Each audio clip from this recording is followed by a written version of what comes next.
नमस्कार, आप देख रहे हैं एएमजी न्यूज। आपके साथ मैं नीला। बीते सप्ताह शहर में संपन्न प्रमुख खबरों से संडे स्पेशल एपिसोड में हम आपको रूबरू कराने जा रहे हैं। पश्चिम सिंहभूम जिला कराईकेला थाना क्षेत्र में कल नक्सलियों के साथ हुई मुठभेड़ में शहीद हुए पुलिसकर्मी लखींद्र मुंडा एवं एसडीपीओ स्वरूप सुंदर महतो का पार्थिव शरीर चाईबासा स्थित पुलिस केंद्र लाया गया, जहां इन दोनों के शव को गमगीन माहौल में पूरे राजकीय सम्मान के साथ अंतिम विदाई दी गई।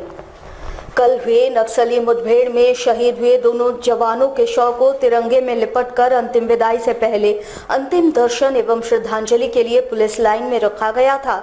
कोल्हान प्रमंडल के आयुक्त, पुलिस उप महानिरीक्षक, सीआरपीएफ, डीआईजी, पश्चिम सिंहभूम जिले के उपायुक्त, पुलिस अधीक्षक, सहायक पुलिस अधीक्षक अभियान, जिले के सीआरपीएफ के तीनों बटालियन के कमांडेंट सहित सभी अनुमंडल पुलिस पदाधिकारी, थाना प्रभारी एवं पुलिस जवानों के द्वारा पार्थिव शरीर पर श्रद्धा सुमन अर्पित की गई। इसके पश्चात पुलिस विभाग द्वारा शोक बिगुल बजाकर एवं हवाई फायरिंग कर दोनों शहीद जवानों को श्रद्धांजलि दी गई। इस दौरान दोनों शहीदों के परिजनों को तत्काल जिला प्रशासन द्वारा 50-50 हजार रुपए की सहायता प्रदान की गई। साथ ही सरकारी नौकरी का भी आश्वासन दिया गया। मुठभेड़ में कराईकेला थाना अंतर्गत हमारे एक जवान और एक एसपीओ सुंदर स्वरूप महतो शहीद हुए हैं। आज इन्हीं दोनों का सम्मान समारोह, शहीद का सम्मान में हम लोग पुलिस लाइन में इन पर माल्यार्पण का कार्यक्रम आयोजन किया गया है। विधिवत इनको सलामी दी गई और इनको जो भी सरकारी अभी 50-50 हजार रुपये पुलिस परिवार की तरफ से इनको दिया गया है। बाकी दोनों के लिए, जैसे हमारे आरक्षी के लिए तो सरकार का बहुत नॉर्म स्पष्ट है कि अभी से इनके रिटायरमेंट तब का जितना वेतन है सब एक मुश्त मिल जाएगा इनके परिवार को। इनकी पत्नी को नौकरी मिलेगा। जो हमारे एसपीओ शहीद हुए हैं इनको भी हम लोग वही सम्मान दे रहे हैं जो एक पुलिस के परिवार को मिलता है। हम लोग आश्वासन दिए हैं कि 3 महीने के अंदर में सरकारी नौकरी मिलेगी। उग्रवादी हिस्सा में आपको पता है, और जो सरकारी प्रोविजंस है मुआवजा का वो इनको भी दिया जाएगा। बिल्कुल इसमें कोई किसी को कंफ्यूजन नहीं होनी चाहिए, किसी को कोई गलतफहमी नहीं होनी चाहिए। परसोडी थाना अंतर्गत बारी गोड़ा के रहने वाले टाटा मोटर्स कर्मी संजय कुमार के घर में पिछले दिनों अचानक ब्लास्ट हुई थी। पहले तो ये खबर आई कि ये ब्लास्ट एसी से हुआ है, लेकिन जिस तरह से ब्लास्ट हुआ है वो एसी का ब्लास्ट नहीं लग रहा था। उधर पुलिस ने पूरे मामले की तफ्तीश शुरू कर दी है। सिटी एसपी और डीएसपी खुद पूरे मामले की मॉनिटरिंग कर रहे हैं। घर की स्थिति देखने से ऐसा प्रतीत होता है कि ये एसी से ब्लास्ट नहीं हुआ है, जबकि किसी ने बम मारकर घर को उड़ा दिया है। हालांकि पुलिस ने एक शख्स को डिटेक्ट किया है और उससे पूछताछ की जा रही है।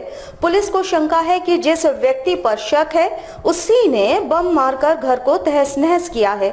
उधर इस घटना में 8 लोग घायल हो गए थे, जिसमें 5 लोगों का इलाज टीएमएच में चल रहा है और 3 लोगों का इलाज स्थानीय नर्सिंग होम में कराया गया। वैसे पुलिस ने दावा किया है कि बहुत जल्द इस मामले का खुलासा कर लिया जाएगा। एफएसएल की टीम और बीडीडीएस की टीम आई थी। उन्होंने सैंपल्स कलेक्ट किए हैं और सैंपल कलेक्ट करने के बाद अभी लेबोरेटरी में लेके जाएंगे और उसके बाद अपनी प्राइमरी और फाइनल रिपोर्ट देंगे ये लोग। उसके बाद ही कुछ कहा जा पाएगा। सर, कंप्रेसर में कोई विस्फोट नहीं हुई? कंप्रेसर में कोई विस्फोट नहीं आया है, जो विंडो एसी है और जो दूसरा स्प्लिट एसी है। लेकिन एसी में विस्फोट हुआ है कि नहीं हुआ है, और केमिकल एक्सप्लोजन है या एसी की गैस का एक्सप्लोजन है या बाकी कोई गैसेस बर्न हुई है उसकी वजह से एक्सप्लोजन है या एक्सप्लोजिव का एक्सप्लोजन है, ये तमाम चीज़ें जो सैंपल कलेक्ट किए हैं उनका लैब टेस्ट करने के बाद एफएसएल की रिपोर्ट के बाद ही क्लियर। मैंने आपको बताया वो एक्सप्लोजिव बारूद को एक्सप्लोजिव बोलते हैं। बारूद है कि नहीं है या अन्य कोई केमिकल है या कोई गैस का है या स्पार्किंग की वजह से कोई विस्फोट हुआ है, वॉटएवर जो भी हो, जितने भी सैंपल हम लोगों ने कलेक्ट किए हैं एफएसएल की टीम ने, हमारी बीडीडीएस की टीम ने, लैब टेस्ट के बाद ही पता लग पाएगा कि क्या बात है। जमशेदपुर के गोविंदपुर थाना क्षेत्र अंतर्गत स्टील स्ट्रिप वेल्स कंपनी द्वारा लॉकडाउन के दरमियान मजदूरों का वेतन नहीं दिया जा रहा है। आक्रोशित मजदूरों ने बुधवार को कंपनी गेट को जाम कर जोरदार प्रदर्शन किया। गौरतलब हो कि यहाँ 1100 मजदूर कार्यरत है और पूर्व से ही इन्होंने आंदोलन करने की चेतावनी दी थी। बताया जाता है कि इन मजदूरों को लॉकडाउन के मियाद का वेतन नहीं दिया गया। प्रदर्शन पर उतरे मजदूरों के अनुसार इन्होंने कंपनी के वरीय अधिकारियों के समक्ष इसको लेकर फरियाद भी लगाई थी, लेकिन वहां से इन्हें इंसाफ नहीं मिला। इसके बाद मजदूर बेबस होकर कंपनी गेट पर बैठ गए। मजदूरों के उग्र आंदोलन को देखते हुए यहां मौके पर बीडीओ तथा स्थानीय थाने के पुलिस बल भी पहुंची। इनके द्वारा मजदूरों और कंपनी प्रबंधन के साथ बातचीत की गई, जिसके बाद प्रबंधन ने वेतन भुगतान की दिशा में कार्य करने हेतु 1 सप्ताह का समय मांगा। इस आश्वासन के बाद मजदूरों ने गेट जाम को हटा लिया। वहीं मजदूरों ने कहा कि अगर 1 सप्ताह के बाद वेतन भुगतान नहीं किया जाएगा तो दोबारा मजदूर आंदोलित होंगे। आपका लॉकडाउन की अवधि में जो गवर्नमेंट का आदेशानुसार कि जो भी प्राइवेट सेक्टर में काम कर रहे हैं सभी कर्मचारी को उनका सैलरी दिया जाए। आज 3 तारीख तो हम लोगों ने स्टील वेल्स का गेट का जाम किया और उन्होंने ये 7 दिन का वीडियो साहब का नेतृत्व में देखरेख में और यहाँ के थाना प्रभारी के नेतृत्व में उन्होंने 7 दिन का अवधि पत्र दिया है। इस 7 दिन के अंदर हम यहाँ के जितने भी मजदूर हैं उनका बकाया वेतन देने की, और हम यही चाहेंगे कि 7 दिन के अंदर ही जितने भी स्टील वेल्स के ठेका कर्मी हैं उनका वेतन का भुगतान कर दिया जाए, ताकि हमारे जितने भी मजदूर लॉकडाउन की अवधि में समस्याओं का सामना कर रहे हैं उनके समस्याओं का जल्द से जल्द निदान हो।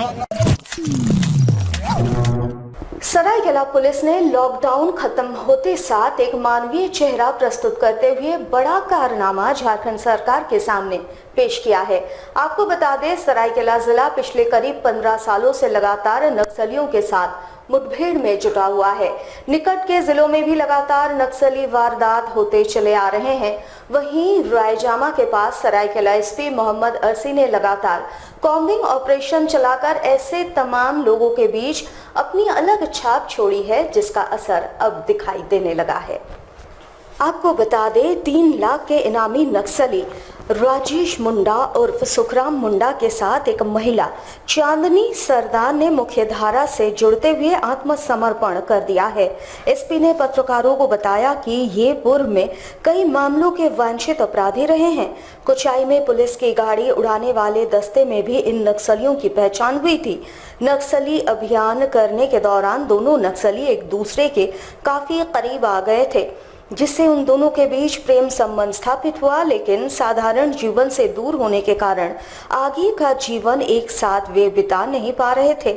इसे देखते हुए इन दोनों ने मुख्यधारा में जुड़कर आम जीवन जीना ही उचित समझा और सरायकेला एसपी के सामने आत्मसमर्पण कर दिया है। पुलिस ने तत्काल उन्हें 1-1 लाख रुपए नगद राशि का पुरस्कार भी मीडिया के सामने दिया है। देखिए, कुचाई थाना क्षेत्र में चलने वाले दस्ते में जहां महाराज माणिक का और अनिल का, अमित मुंडा का और भी कई बड़े नक्सलियों का दस्ता अभी चल रहा है, उसी में राकेश मुंडा उर्फ सुखराम मुंडा जो कुचाई थाना क्षेत्र के रहने वाले हैं, उन्होंने सरेंडर किया है। और साथ में चांदनी नाम की एक महिला नक्सली दस्ता सदस्य ने समर्पण किया है। तो ये लोग दस्ते में, राकेश मुंडा दस्ते में 2016 में गए थे और दस्ते में चलते रहे। दस्ते में चलने के दौरान उन्होंने कई तरह के प्रशिक्षण प्राप्त किए, जिसमें हथियार चलाना, आईडी बनाना, आईडी विस्फोट करना, रेकी करना, एम्बुश लगाना, इस तरह की हर तरह की इनकी ट्रेनिंग हुई थी। और साथ साथ चांदनी दस्ता सदस्य के रूप में रह रही थी और उनकी भी ट्रेनिंग हुई थी और साथ साथ दस्ते को सपोर्ट करने के लिए और भी जो उपक्रम होते हैं इनके वो करती थी। तो बाद के चांदनी 2018 में ज्वाइन की थी, राकेश मुंडा ने 2016 में ज्वाइन किया था। उसके बाद से इनका आपस में प्रेम हुआ और इन्होंने जब एक सेटल्ड, एक स्थायी जीवन के बारे में सोचना शुरू किया, तो झारखंड सरकार की आत्मसमर्पण नीति से प्रभावित होकर और बार बार जो इसके बारे में हम लोग और पत्रकार बंधुओं के माध्यम से इसके बारे में जो सजगता आई है, जो जागरूकता आई है, उससे प्रभावित होकर इन लोगों ने आज पुलिस के सामने समर्पण किया है और आगे की इनके जीवन के लिए हमारी शुभकामनाएं। कई सारे कांडों में राकेश मुंडा का इन्वॉल्वमेंट रहा है, उनके विरुद्ध कई थाना क्षेत्रों में कई आपराधिक मामले भी दर्ज हैं। चांदनी के खिलाफ भी आपराधिक मामला दर्ज है और अभी इनको समर्पण के पश्चात कोर्ट में प्रोड्यूस कराया जाएगा। और जैसे कि सरकार की नीति है कि आत्मसमर्पित नक्सलियों को हम ओपन जेल में रखते हैं, तो उसके बाद से इसको ओपन जेल में फॉरवर्ड कर दिया जाएगा। जमशेदपुर के कदमा थाना अंतर्गत पद्मा रोड क्वार्टर नंबर 225 से जी टाउन क्लब के मैनेजर राकेश तिवारी की संदिग्ध मौत से इलाके में सनसनी फैल गई है। गुरुवार देर रात कदमा पुलिस को सूचना मिली कि बंद कमरे से बदबू आ रही है।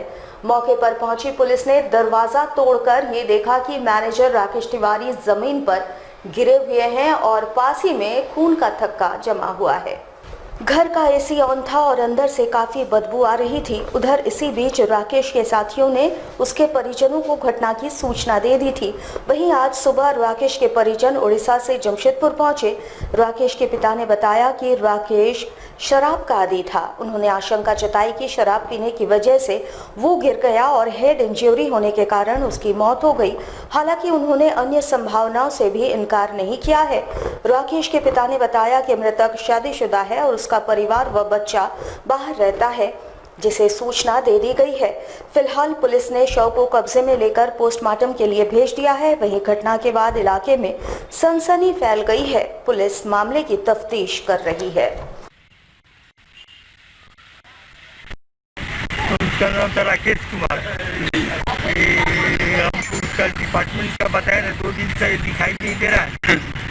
एसी चल रहा है और लाइट जल रहा है। तो फिर शाम को हमको मनोहर तो नाम है, मनोहर बोला कि आप आइए और 9:35 में हमको किया। फिर हम लोग बोला वहाँ से हम और छोटा बेटा हम लोग आए तभी पुलिस को खबर करके हम लोग खटखटाए नहीं कुछ। पुलिस को उधर से खबर करके हम लोग पुलिस को बुला के रहे। पुलिस के सामने ताला तोड़ा गया। ताला तोड़ के लेकर सरायकेला खरसवा पुलिस को बड़ी कामयाबी हाथ लगी है। जिला पुलिस ने 2 कुख्यात अंतर्राज्यीय गिरोह के सरगना सहित 5 अपराधियों को गिरफ्तार करने में सफलता पाई है।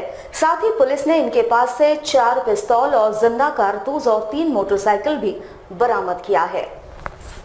जानकारी देते हुए एसपी मोहम्मद अर्शी ने बताया कि जिला पुलिस को लगातार सूचना मिल रही थी कि अंतर्राज्यीय कुख्यात सरगना जल्ला फिरोज और कलीम गिरोह ने आपस में सामंजस्य स्थापित कर किसी बड़ी घटना को अंजाम देने की योजना बनाई थी। एसपी के निर्देश पर टीम का गठन कर दोनों गिरोह के प्लान को डिकोड करने का निर्देश दिया गया। इसी क्रम में गुप्त सूचना के आधार पर छापेमारी करते हुए आदितपुर इलाके में मुस्लिम बस्ती एच रोड से सरगना जल्ला फिरोज और कलीम को एक मोटरसाइकिल से जाने के क्रम में दबोचा गया। इनके पास से लोडेड 2 पिस्तौल और कई राउंड जिंदा कारतूस भी बरामद किए गए, जिनके निशानदेही पर मोहम्मद इरशाद, मोहम्मद दानिश और मोहम्मद को कपाली के डेम डूबे इलाके से गिरफ्तार किया गया। इनके पास से भी 2 देशी कट्टा पुलिस ने बरामद किया है। पुलिस ने इनके 3 मोटरसाइकिल भी जब्त कर लिए हैं। एसपी ने बताया कि दोनों गिरोह लॉकडाउन के दौरान आपस में मिल गए थे और किसी बड़ी घटना को अंजाम देने की योजना बना रहे थे। उन्होंने बताया कि इनकी मंशा किसी नेता, सामाजिक कार्यकर्ता या उद्यमी की हत्या करने की थी। फिलहाल उन्होंने किसी के नाम का खुलासा नहीं किया है। उन्होंने बताया कि गिरोह के और भी सदस्य हैं जिनकी तलाश की जा रही है। फिलहाल जिला पुलिस के लिए इसे बड़ी कामयाबी के रूप में देखी जा रही है। पुलिस को लगातार सूचना मिल रही थी कि पोस्ट लॉकडाउन फेज में आने के बाद से कई सारे अपराधियों ने प्लान बनाया था कि वो कुछ कांड करेंगे। ये लगातार सूचना मिल रही थी, बहुत क्लैरिटी नहीं थी। 10 दिन पहले से सूचना मिल रही थी। इस पे बहुत काम किया गया तो पता चला कि 2 गिरोह हैं यहाँ के जो बहुत वांछित गिरोह हैं। एक कलीम खान का गिरोह है और एक जल्ला फिरोज का गिरोह है। ये दोनों गिरोह आपस में समन्वय स्थापित करके एक दूसरे के साथ कोऑर्डिनेशन में एक दूसरे के साथ मिल के कोई बहुत बड़ा कांड करने की फिराक में था, जिसमें किसी बड़े बिजनेसमैन की या किसी बड़े पॉलिटिशियन या किसी सामाजिक कार्यकर्ता, किसी हु इज़ हु की हत्या करके ये लोग यहाँ पे अपना वर्चस्व स्थापित करना चाहते थे।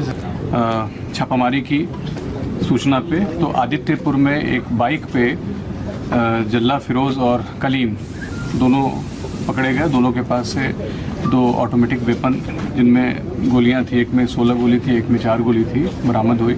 और उनकी निशानदेही पे उनके गैंग के 3 और सदस्य को हम लोगों ने कपाली क्षेत्र से गिरफ्तार किया है। एक इसमें से मोहम्मद इरशाद है, एक मोहम्मद दानिश और एक इरफान, 3 लोगों को पकड़ा गया है।